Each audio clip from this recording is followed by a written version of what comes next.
The sun had barely begun its climb over the horizon when the villagers gathered in the central square, their chatter mingling with the calls of roosters and the lowing of cattle. Today was unlike any ordinary day in the village. It was a day chosen by the stepmother to assert her power and remind everyone of the girl's supposed inferiority. She had long nursed a grudge, her envy simmering like a hidden ember, and now she intended to fan it into a spectacle of public humiliation. The girl stood silently near the edge of the crowd, her body tense yet composed, sensing the storm that was about to descend upon her. The stepmother, with her head held high and a smile that was cruelly sharp, called her forward. "Come here, child," the stepmother commanded, her voice loud enough for every ear to catch.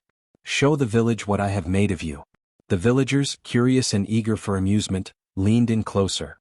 They had been primed by whispers and subtle suggestions over weeks, all painting the girl as weak, clumsy, and deserving of ridicule. Today their anticipation would finally be fulfilled. The girl walked forward slowly, aware of every pair of eyes on her, every judgmental glance and snicker. Her clothes, plain and worn from constant chores, hung loosely on her small frame, catching the dirt that had clung to her in the mornings. Her hair, tangled and unkempt, framed her face in a way that contrasted sharply with the stepmother's meticulous appearance.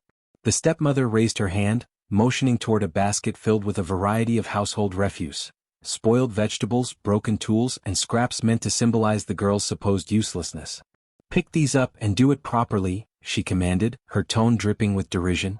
The villagers laughed, not just at the task itself but at the subtle implication that the girl was incapable of completing even the simplest labor. She bent down, her fingers brushing against the jagged edges of the rotting vegetables, the sharp wood of the broken tools. The smell was pungent, and the dirt seemed to cling to her skin with every movement. Yet she continued, silently, her movements careful and precise. Each time she lifted a vegetable or straightened a tool, the stepmother would interject with cruel commentary. "You call that effort? My grandmother could do this faster with her eyes closed," she jeered. Children in the crowd mimicked the girl's slow movements, exaggerating her posture, while women whispered harshly about her supposed incompetence. Even the elders, who rarely involved themselves in such petty entertainment, shook their heads as if confirming some hidden truth about the girl's worthlessness. The girl felt the sting of their judgments, but she said nothing. She had learned long ago that silence was her shield, that any display of anger or shame would only be twisted into further mockery. The stepmother's laughter rang across the square, a sharp, cutting sound that seemed to echo off the mud walls of nearby huts. She circled the girl like a predator, pointing at her with a finger adorned with rings that glinted in the sun. "Look at her," she proclaimed. "Does this child even belong to our clan? Can she not lift a basket, sweep a floor, or speak properly? Behold the evidence of weakness." The crowd, urged on by her tone and confident posture, began to jeer openly. Some called her names, others tossed small scraps of food toward her feet as if to further degrade her. Yet beneath the surface of humiliation, something began to stir in the girl's chest. Each word of ridicule, each laugh meant to break her, only sharpened her awareness. She observed the stepmother carefully, the tilt of her head when she lied, the subtle gestures meant to manipulate others, the insecurity hidden behind her boldness. She noted the reactions of the villagers, who laughed more out of fear or conformity than genuine amusement. She catalogued the weaknesses and inconsistencies that might one day serve her when she was no longer the powerless child of mockery. The humiliation reached its peak when the stepmother demanded the girl carry a large, waterlogged basket of refuse through the center of the village, past every family gathered in anticipation. The weight was heavy, the handles cutting into her palms, yet she managed to keep her balance and move steadily forward. The crowd's laughter grew louder, but the girl's mind was calm, focused. She imagined herself not as the victim of the stepmother's cruelty but as an observer, learning every face, every expression, every whisper. The stepmother, sure of her dominance, did not notice the spark forming in the girl's eyes, a spark of quiet defiance that had no sound but burned brightly within. Finally, the girl set down the basket, her breath heavy but controlled. The stepmother, expecting a collapse, instead found a girl who remained standing, eyes forward, body straight. The villagers, sensing the unusual composure, paused for a moment, unsure how to react to this unexpected endurance. The stepmother, frustrated that her plan to humiliate had not produced the desired breaking of spirit, barked more orders, but the girl now met her gaze without flinching. Though the outward display of humiliation continued, the seeds of inner strength had been planted firmly. By the time the day's spectacle ended, the girl had been pushed to her limits in body and spirit, Yet she carried herself with a quiet dignity that had gone unnoticed by the crowd. The stepmother, confident in her cruelty, believed she had succeeded, but she had underestimated the resilience that grows in the heart of one who has suffered. Each act of mockery, every derisive laugh, every degrading task had only added fuel to a fire that would one day rise. The girl walked away from the square when the spectacle ended, shoulders aching and hands raw, yet with her head held high. Beneath the cloak of humiliation, her mind and spirit were forging plans, observing weaknesses and learning patience, endurance, and strategy. The villagers would remember the day as one of ridicule, the stepmother as one who humiliated and controlled, but the girl knew differently. Within her, a silent strength had awakened, unbroken by the public spectacle, unbowed by cruelty, and ready to grow into a power that could not be ignored. What began as a day of shame had planted the first seeds of her eventual rise, a rise that no mockery could prevent, a rise that would transform the girl from victim to master in her own right, and one day a queen at dawn. Night had settled over the village like a thick, suffocating blanket. The sounds of laughter, chatter, and the daily bustle had faded into silence, leaving only the faint rustle of leaves and the distant calls of nocturnal creatures. In a small corner of the stepmother's compound, away from the prying eyes of servants, relatives, and wandering neighbors, the girl sat alone on the cold, hard floor. Her back pressed against the rough wall of mud, and the flickering light of a dying candle cast long shadows across the room, stretching and shrinking with every trembling flame. The day's events, the public humiliation, the ridicule, and the relentless jeers of the villagers, played over and over in her mind like a cruel echo, each memory heavier than the last. She did not cry at first. She had learned early that tears, if seen by the stepmother or the village, were twisted into evidence of weakness, mocked as yet another confirmation that she did not belong, that she was fragile and pitiable. But now, alone in the small dark chamber, the dam of her emotions could no longer be contained. A single tear slid down her cheek, then another, and soon she was weeping openly. Her sobs were soft, almost inaudible, as though the walls themselves might carry sound back to the stepmother if they were too loud. Each tear she shed was heavy with the weight of endless cruelty, the accumulated pain of days, weeks, and years spent under the harsh rule and mocking eyes of her stepmother. She pressed her face into her hands, feeling the raw heat of her cheeks against the cold, dry skin of her palms. The tears that fell to the floor were absorbed by the dusty earth, and though the candlelight flickered, she felt as if the darkness itself held her in a protective embrace. In her solitude, she whispered silent prayers, not for revenge, not yet, but for guidance, strength, and relief from the relentless torment. The voices of ancestors, long silenced by the weight of her suffering, seemed to brush against her thoughts like the soft rustle of the wind. She imagined them listening, feeling the sorrow in her heart, acknowledging her pain, and preparing to lend her their wisdom when the time came. Her tears were not signs of fragility, they were a baptism of resilience. Each droplet seemed to carry away some measure of fear, leaving her heart hardened yet sharper, more perceptive to the nature of those around her. As she cried, she reflected on the stepmother's cruelty, on the way she had manipulated villagers and family alike to isolate the girl, to present her as an object of derision. She remembered how the stepmother's laughter had echoed through the square earlier that day, the mocking words that cut into her, the children's imitations, the whispers of neighbors painting her as less than human. Each memory fueled a growing fire within, one that was quiet but potent, shaping a resolve that no ridicule could extinguish. She thought about the villagers, many of whom followed the stepmother's lead blindly, laughing out of fear of appearing weak or aligned with the girl. She understood now that cruelty was often a mask for insecurity, that those who joined in mockery did so to protect themselves, to hide their own inadequacies behind someone else's suffering. This realization did not ease the sting of humiliation, but it gave her a perspective she had never had before. She began to see the patterns of control and manipulation, to discern the cracks in the authority her stepmother wielded like a weapon. The candlelight danced over her tear-streaked face, illuminating not despair, but determination.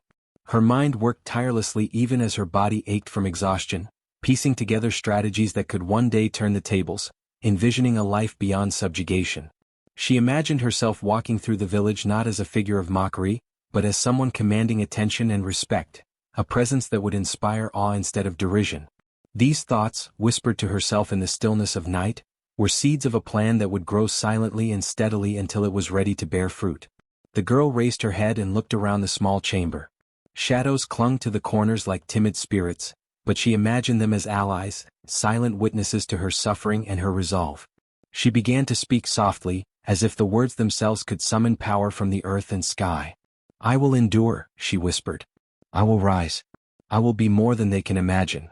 The words, repeated and reinforced with every breath, became a mantra, a source of inner strength that would shape her actions in the days to come. The night seemed endless, but as the hours crawled by, a quiet calm began to settle over her. She no longer felt entirely broken. Instead, she felt tempered, like metal forged in fire.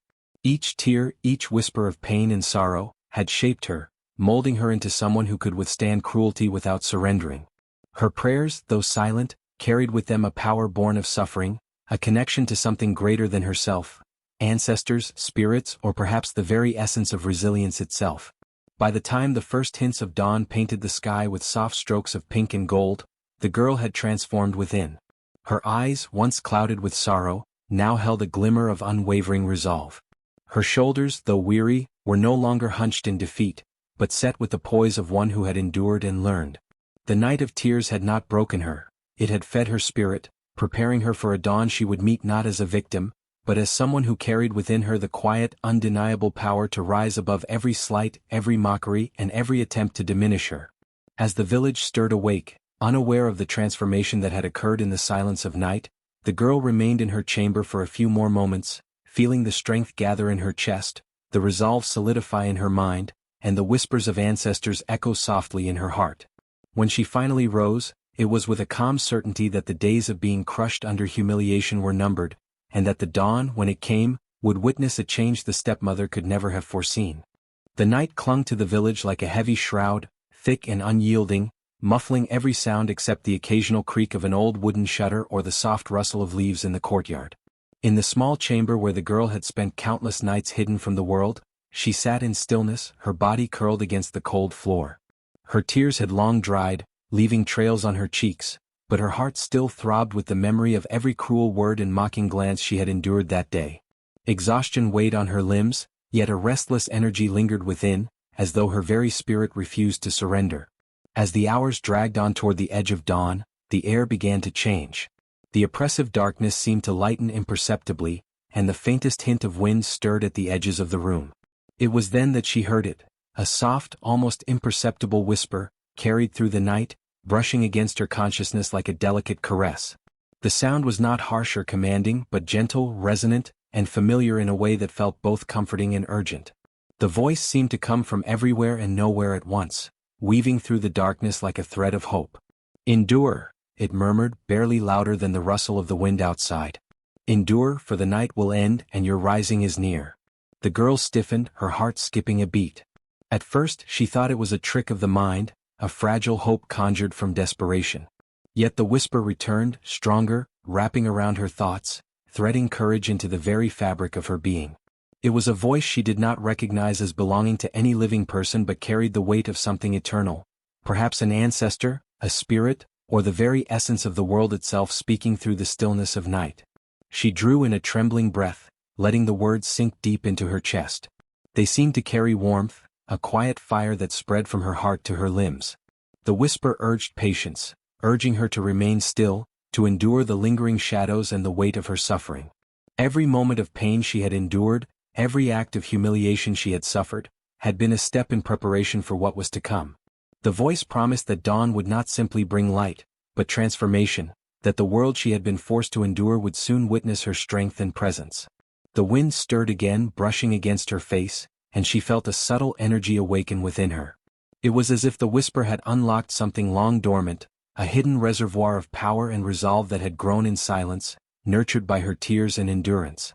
She closed her eyes and focused, feeling her breath slow, her pulse steady, and a quiet determination settle in her chest. This was a force born not of anger or vengeance alone, but of patience, of survival, and of an unwavering will that no cruelty could extinguish. Outside, the first hints of dawn began to stain the horizon with pale gold and soft pink. The girl opened her eyes, and in that moment she understood. The whisper had been a promise, a guide through the darkness, and a reminder that her suffering was not the end but the precursor to a beginning. She rose from the floor, her movements calm and deliberate, feeling the strength in her limbs, the clarity in her mind, and the certainty in her heart. The night would soon yield to light, and with it she would rise, not as the girl the stepmother had tried to humiliate, but as someone transformed, carrying within her the quiet power to change the world around her. The whisper of dawn had spoken, and she was ready to answer. The night lay heavy over the village, wrapping every hut, path, and field in an almost suffocating darkness. The girl stepped lightly through the shadows, each movement deliberate, each breath measured. Her body bore the marks of the day's humiliation, bruises along her arms, scratches on her hands, and the sting of tears dried into the corners of her eyes. Yet in her chest, a fire flickered, quiet at first but growing with every heartbeat, refusing to be snuffed out by cruelty. She had learned that fear was a companion, but it need not be a master. Tonight she would claim herself. The path to the river was familiar, lined with tall grasses swaying gently in the wind. Each step carried the memory of her past, the laughter that had mocked her, the jeers that had cut into her spirit, the heavy hand of her stepmother pressing down upon her shoulders. But tonight, those memories fueled her resolve rather than breaking her. She reached the riverbank, the cool water shimmering faintly under the sliver of moonlight that pierced the night. Kneeling, she let her hands fall into the flowing current, letting it wash over her skin, cleansing the bruises, the dirt, the lingering scent of fear. The cold bit at her, yet the chill was nothing compared to the heat that now rose within her chest, a fire born of determination and silent defiance. She cupped water to her face, letting it trickle down, carrying with it the weight of humiliation she had endured for so long. Each drop seemed to whisper to her, telling her that she was more than the laughter of others, more than the cruelty she had suffered. In the gentle rhythm of the flowing river, she felt clarity seep into her mind. She would no longer be a passive victim, a shadow hiding in the corner while the world dictated her worth. She was rising slowly, steadily, like the first light of dawn pushing back the darkness. Her reflection in the river startled her at first, pale, tired, and wounded, but as she gazed deeper she saw something more. Behind the eyes that had known pain there was strength. Behind the trembling hands there was steadiness. Behind the bowed shoulders, there was a spine that refused to bend further. The girl traced her fingers along the marks on her skin, imagining them as symbols, each one a testament to her endurance and a reminder that suffering had forged something unbreakable within her. The fire of a queen long dormant began to stir, glowing faintly beneath the surface ready to ignite. As she rose from the river, droplets cascading down her arms and legs, she lifted her face to the sky. The moon hung low, casting silver light across the waters, and she felt the cool breeze brush against her cheeks. It carried with it a sense of inevitability, as though the world itself was acknowledging the shift within her. Her fear, once a chain around her heart, had loosened. Her sorrow, once a weight upon her shoulders, had transformed into resolve. Every cruel word, every mocking glance, every harsh command of her stepmother became fuel for the fire now burning brightly inside her. She began to walk back toward the village, each step purposeful, each movement imbued with a quiet power. The shadows that had once threatened to swallow her seemed to bow aside, giving way to the energy she carried. Her mind, sharpened by hardship and reflection, began to chart her course. She would no longer submit, she would no longer hide, and she would no longer be defined by the cruelty of others. The fire of a queen was no longer just a flicker. It was growing, ready to blaze across the horizon, illuminating the world she had been forced to endure from the shadows. Reaching the edge of the village, she paused and looked upon the familiar huts, the paths she had walked countless times under the weight of scorn. Each one held memories, but they no longer held power over her. She inhaled deeply, feeling the night air fill her lungs and strengthen her resolve. The girl understood that this night, this moment of quiet determination and inner awakening, would mark the turning point. From this night forward, she would rise not as the one who had been humiliated, but as someone who commanded respect, someone whose presence alone would change the course of the lives around her. She lifted her chin, straightened her back, and let her shoulders fall naturally, no longer burdened with the weight of others' cruelty. The fire within her pulsed like a living thing, bright and unyielding, ready to assert itself when dawn arrived. With one last look at the river, at the moon, and at the path she had traveled, she whispered to herself a promise. She would not bow again. She would not falter. She would rise like a queen, and by morning, the village would witness the power that had long been waiting to emerge. The night held its breath as if aware of the change taking place. And in the girl's heart, the fire burned steady, unwavering, and alive. It was the beginning of her ascent, the quiet prelude to the transformation that would soon sweep through the village. In the darkness she had found her strength. In the silence she had found her voice. and by dawn she would rise.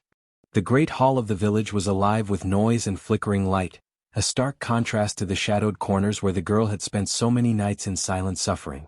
The stepmother, her robes rich and gleaming, presided over the feast with an air of arrogance that filled the room. She had orchestrated this event carefully, ensuring that every eye in the village bore witness to her triumph. Tables were laden with food and drink, and the air was thick with the sense of roasted meats, fresh bread, and spiced stews. Villagers chattered and laughed, their voices mingling with the clinking of cups and the crackling of the fire, completely oblivious to the storm that was quietly gathering beyond the walls of their festivities. At the center of her boasting, the stepmother raised her goblet high, her eyes scanning the crowd with a mixture of pride and malice. She recounted the story of the girl's humiliation, embellishing each detail to ensure laughter erupted around her. Every word was designed to reinforce her authority, every gesture to make clear that she had reduced the girl to nothing. She spoke of the ragged clothes, the dirt-streaked face, and the trembling posture of the child she had sought to break. The villagers leaned forward, absorbing every morsel of gossip and cruelty as though it were a delicacy far sweeter than the food before them. The girl, hidden at the edge of the hall, watched silently. She was a shadow in the corner, unnoticed but fully aware, her eyes tracking every movement of her stepmother, every laugh of the clan, every detail that would later become crucial in her plan.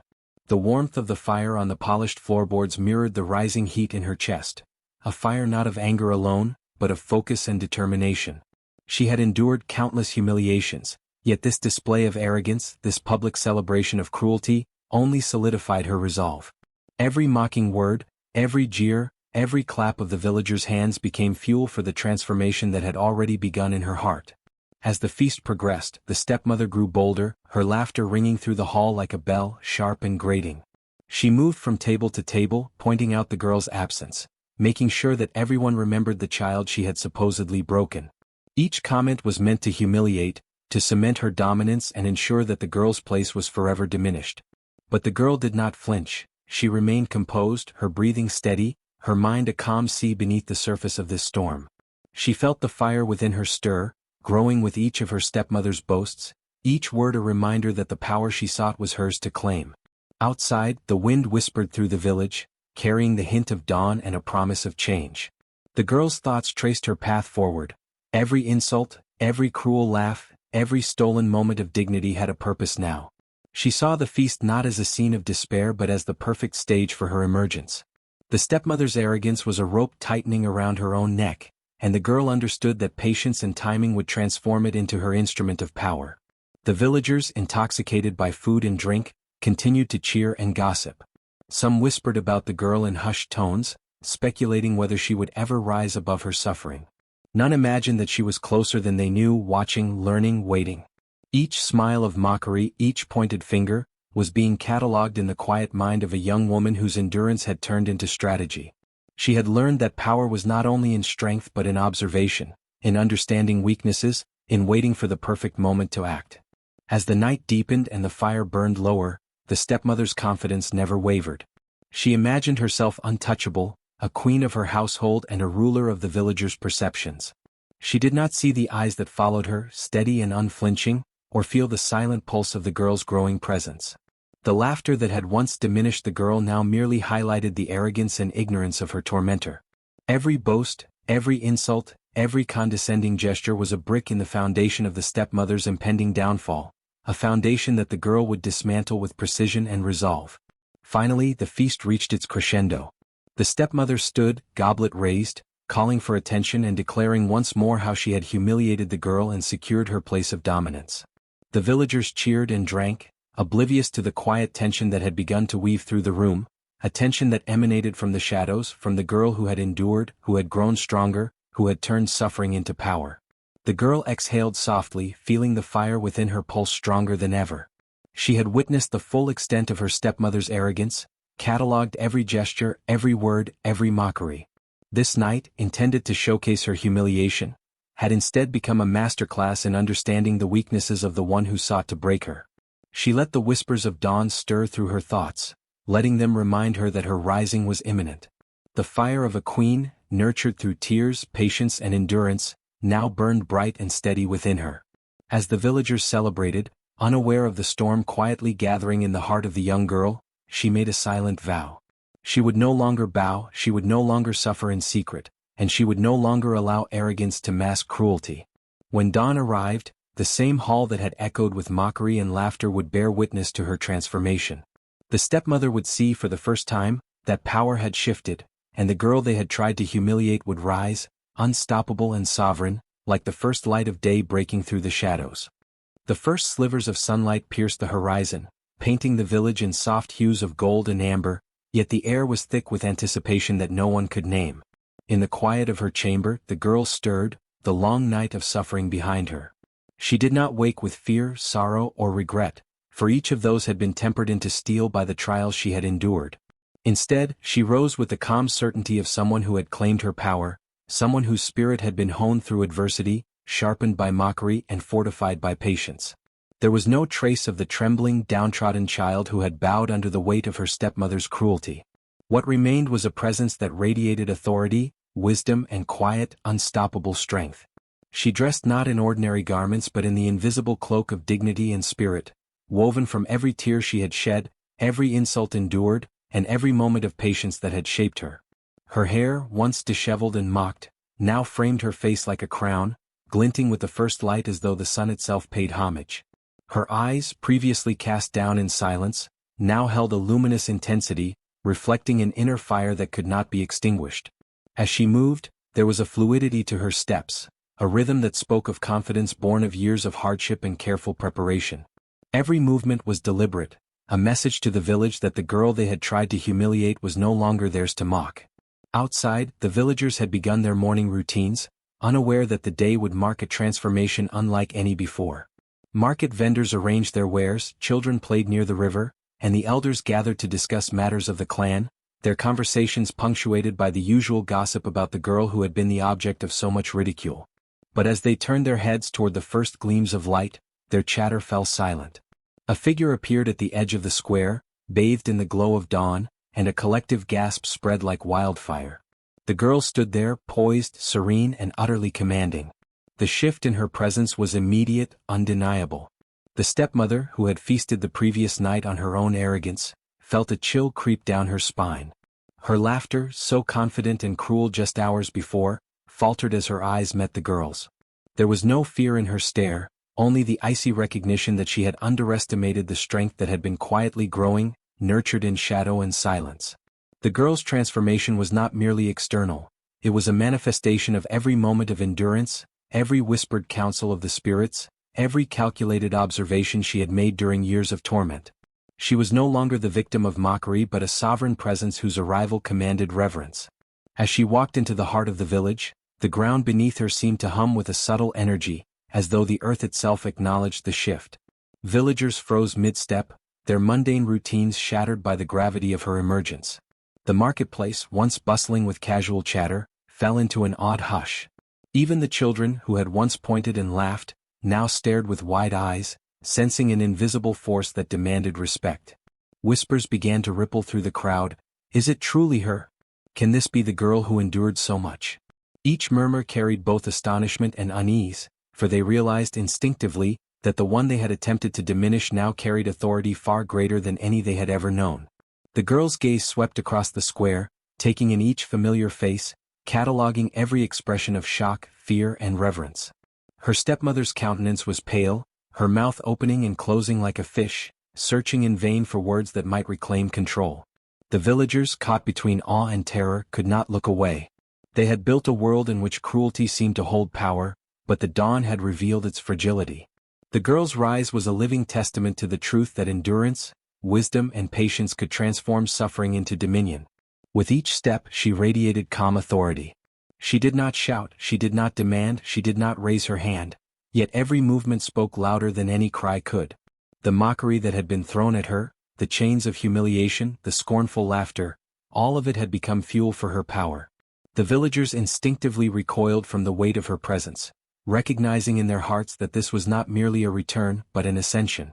The girl moved through the square as a queen would through her court, each eye turning, each breath held, each heartbeat sinking with the quiet thunder of her unspoken command. The stepmother's arrogance had been a fortress, but the girl had built a key from every secret, every lesson, and every whispered counsel she had received in darkness. Now, as the sun rose higher, the fortress crumbled without a single blow. Villagers began to kneel instinctively, not out of compulsion but out of awe, as though the girl's dignity and presence demanded recognition. Children who had feared her now revered her. Elders who had doubted now bowed their heads. She had become a living symbol, the embodiment of patience turned into power, of suffering transformed into mastery. Finally, the girl reached the center of the village square. She stopped, and for a moment, there was nothing but silence, the kind that presses upon the soul, that makes even the proudest hearts tremble. Her gaze found her stepmother's, and in that unspoken exchange, the balance of power shifted irreversibly. The stepmother, once the architect of humiliation, now understood that she had sown the seeds of her own undoing. The girl's rise at dawn was complete, a radiant testament to resilience, strategy, and the inexorable strength of a spirit honed in adversity. As the villagers absorbed the sight, whispers of a new story began to take root, the tale of the girl who had been mocked, degraded, and humiliated, yet who had returned with the dignity and authority of a queen. Her presence at dawn was more than a personal victory, it was a living lesson that cruelty can never hold dominion over those whose spirits refuse to bow. And in that quiet, powerful morning, the girl, once shamed, now reigned supreme, her rise a beacon for all who would one day witness the transformation of suffering into sovereignty. The first rays of dawn filtered gently over the village, painting the thatched roofs and dusty paths in hues of gold and amber. Yet amid this ordinary morning, the air carried an extraordinary weight, a presence that seemed to bend light itself. At the center of the square stood the girl, her posture straight, her head held high, yet her gaze calm and unwavering. The villagers, still reeling from the morning's reversal of fortunes, instinctively lowered their eyes, sensing in her an authority that transcended mere age or status. She did not speak, did not gesture, but the aura around her radiated power in waves, subtle yet undeniable. Every step she took seemed measured, deliberate, as if the earth itself acknowledged her sovereignty. Her transformation was not merely physical, it emanated from deep within, the culmination of years of suffering, endurance, and hidden preparation. The hardships she had endured, the stepmother's cruelty, the village's mockery, the long nights spent in tears, had forged something extraordinary. Her spirit, once bound by humiliation, now radiated a strength so profound that it felt almost tangible, as though the very air vibrated with the energy of her being. Those who had laughed, scorned, and scuffled to assert their dominance found themselves suddenly diminished, their pride evaporating in the quiet majesty of her presence. Sunlight seemed to cling to her, highlighting the calm determination etched into her features. Villagers noticed the subtle glow that surrounded her, as if the morning itself had chosen to crown her. There was a symmetry in the way she held herself, every movement fluid, every breath measured, every glance carrying the weight of her experiences. The stepmother, still trembling from the morning's unraveling of her authority, could only stare, her mind struggling to comprehend how the child she had sought to break had risen into such undeniable power. The laughter that had once been her weapon, the mockery that had been her shield, were rendered meaningless. The girl had ascended beyond fear and cruelty, stepping fully into the light of her own sovereignty. The villagers, initially hesitant, began to bow their heads in acknowledgement. Not out of fear alone, but out of recognition. They were in the presence of someone who had endured, observed, and grown beyond the constraints that had once held her captive. Even those who had actively participated in her humiliation felt an instinctive urge to show respect. Every gaze followed her movements, and every heart registered the profound shift in the dynamics of the village. Power had changed hands, not with violence or loud declaration, but through the quiet, commanding presence of a girl forged by adversity. There was a sense of inevitability in her dominion. She did not demand respect, it was given freely because the village could not deny it. Each villager sensed that the crown she bore was not of gold or jewels, but of experience, resilience, and inner fire. The sun's rays seemed to trace her outline, as if marking her as someone chosen, someone who had emerged from the trials of darkness to embody light itself. Her stepmother's authority, once absolute, now felt brittle and insignificant in comparison. Every cruel word, every mockery, every attempt to diminish her had been absorbed and transformed into a force that radiated outward, touching everyone present. The girl's calm gaze swept across the square, noting faces etched with awe, fear, and reluctant admiration. There was no malice in her eyes, no desire for vengeance in her posture, yet her presence carried a gravity that could not be denied. The stepmother shrank under her stare, realizing too late that power rooted in endurance and self-realization was far stronger than authority maintained through fear and cruelty. The villagers too began to sense a collective shift. The village itself seemed to recognize that a queen had emerged, a ruler not appointed but forged through trials that none else could claim. The aura surrounding her was almost tangible. It was as if every hardship she had faced, every tear shed in secret, had been transmuted into a crown of pure light that perched upon her spirit. Each step she took seemed to illuminate the path before her, casting shadows away from the faces of those who had once ridiculed her. Silence reigned, not in fear of violence but in acknowledgement of mastery. The villagers understood that this was a presence beyond challenge, a force that could not be undermined by mockery, scorn, or threats. Her stepmother attempted to find words, a semblance of authority to reclaim the space she had lost, but the air itself seemed to reject her voice. Every syllable faltered before it could escape her lips, leaving her exposed, diminished, and powerless. The girl, in contrast, needed no words. The light she carried, the aura of resilience and quiet power, spoke louder than any shout could. It was the unspoken declaration of sovereignty, the unmistakable mark of someone who had endured humiliation and emerged untouchable. Villagers, sensing the full measure of her power, instinctively adjusted their behavior. Mothers pulled children close, elders stepped back, and even the boldest youth found themselves unable to meet her eyes directly. It was a collective acknowledgement.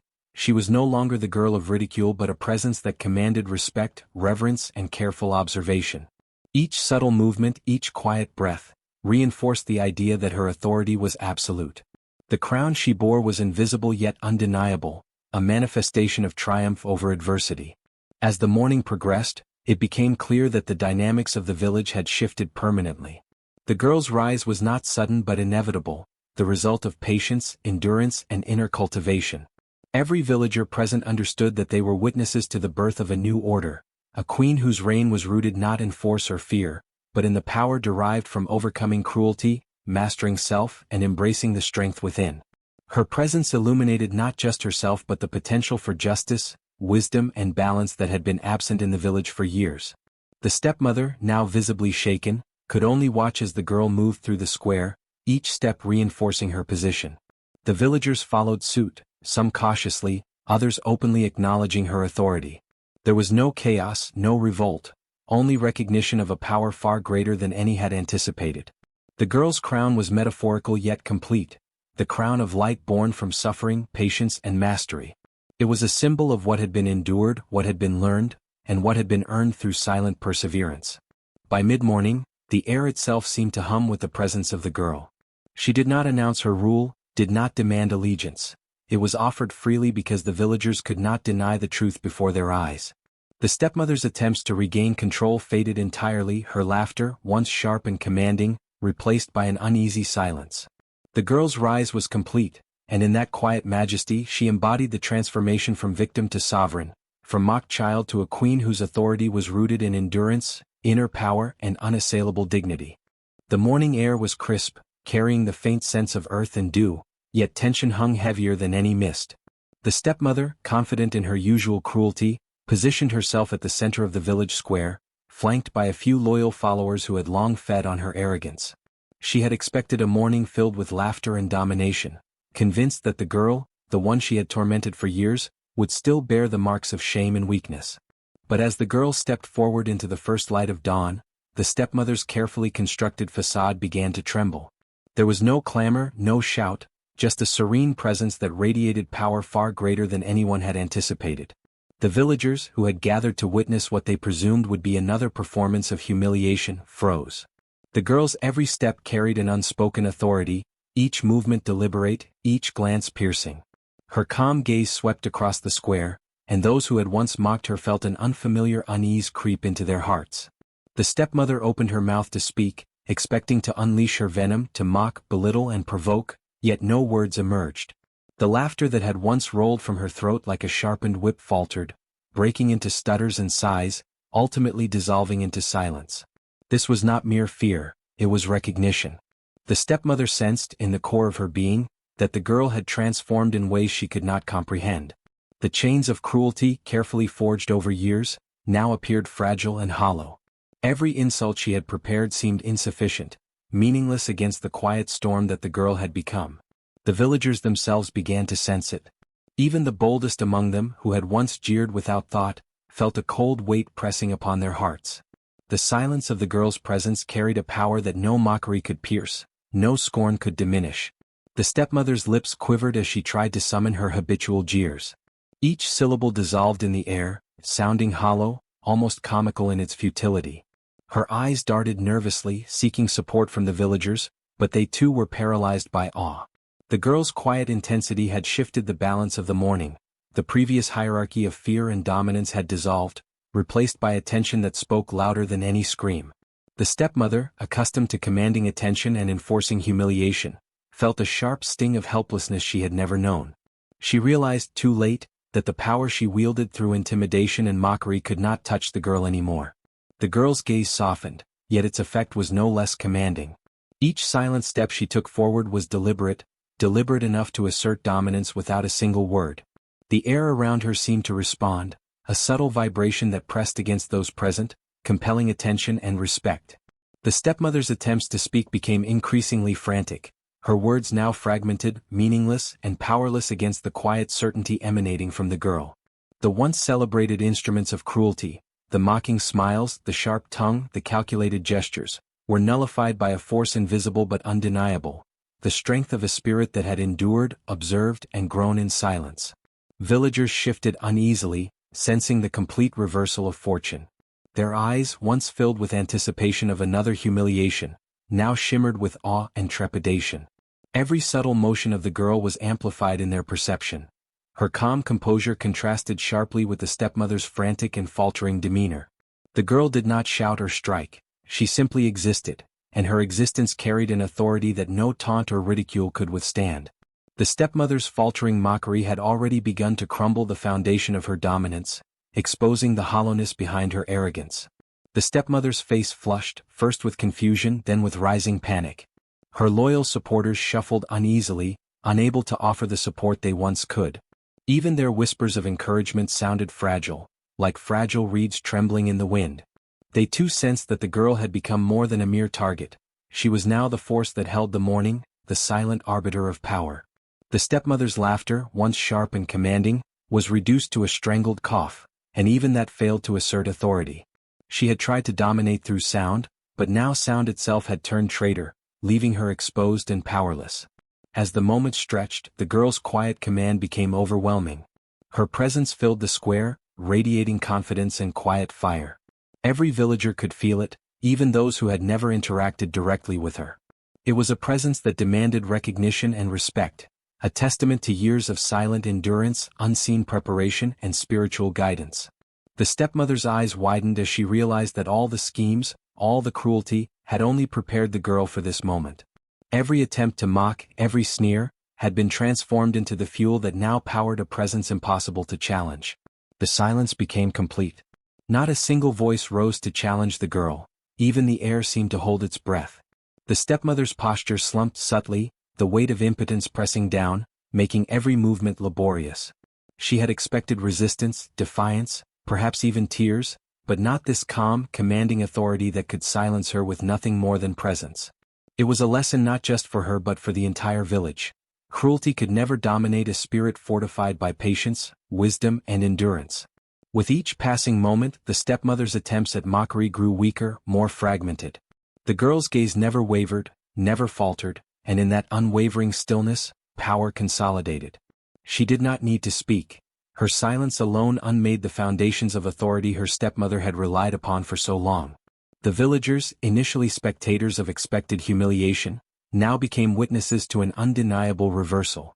Respect, fear, and awe quietly settled over them, weaving a new order that the stepmother could not contest. Finally, the stepmother slumped entirely, her attempts to assert control extinguished. The laughter she had relied upon as a weapon was gone, replaced by silence heavy with realization. The girl, once the target of mockery and humiliation, now stood as the arbiter of the morning, her calm gaze and presence enough to command obedience and respect. In that profound silence, the village understood that power had shifted irreversibly, and that the one who had endured in quiet was now the one who held dominion. The girl's triumph was quiet yet absolute. Her silent endurance, her inner fire, and her unwavering resolve had rendered every act of cruelty powerless. The stepmother's mockery had died not through confrontation, but through the undeniable authority of a spirit forged in adversity. In the hushed square, the villagers comprehended a new truth: humiliation and cruelty could never contain a soul that had learned patience, resilience, and the quiet art of rising. The morning air, once filled with expectation of dominance, now carried the resonance of a queen born from suffering, standing unchallenged, her calm power echoing across the village like an unbroken promise. The morning sun had barely risen, yet the village square buzzed with attention unlike any seen before. Whispers ran through the crowd as villagers recalled the girl's transformation at dawn, the quiet majesty she had displayed, and the radiance that now seemed to command respect from every corner of the settlement. All eyes were on her, and yet, somewhere in the crowd, the stepmother attempted to maintain a semblance of composure. She stood stiffly, her face a mask of authority, but the tremor in her hands betrayed her unease. The girl's silent rise had already unsettled her, and the events about to unfold would ensure that no pretense could hold. The stepmother's laughter, once sharp and cutting, now faltered. She looked around at the villagers she had sought to impress, the very same people who had nodded at her cruelty, laughed at the girl's suffering, and reinforced her sense of dominance. Yet now the air had shifted. The power that had once resided in her mockery had moved elsewhere. The girl, calm and unyielding, had become the center of authority, and the stepmother's own schemes were unraveling before her eyes. Every cruel act she had committed, every insult, every humiliation, was now reflected back at her, magnified by the awareness of the village and the silent yet undeniable presence of the girl.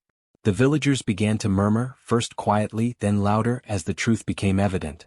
The girl did not need to speak to expose the stepmother's duplicity. The calm confidence, the radiant poise, the unspoken authority were more than proof.